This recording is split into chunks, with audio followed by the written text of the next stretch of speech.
Have you ever wondered how your gardening habits could impact the world around you? Earth-friendly gardening practices are not just good for your garden, but they contribute to a healthier environment too. In the next few minutes, we will dive into these practices and how you can incorporate them into your garden.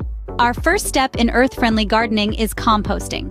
This process transforms kitchen scraps and yard waste into nutrient-rich soil, reducing landfill waste.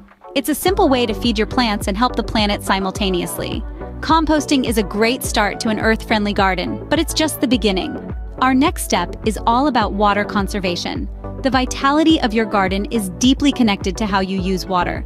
Opt for a watering can instead of a hose, and water during the cooler parts of the day. By conserving water, you not only save a precious resource but also create a more sustainable garden. Our final step involves planting native species. These hardy plants not only support local wildlife, but also reduce the need for pesticides and fertilizers. By planting native species, your garden becomes a part of the local ecosystem, contributing to its health and vitality. So there you have it, 3 simple steps to an earth-friendly garden: composting, water conservation, and planting native species. These practices not only beautify your garden, but also contribute positively to our environment. Now it's your turn to make a difference in your own backyard. Remember to like this video and subscribe to our channel for more gardening tips. Happy gardening!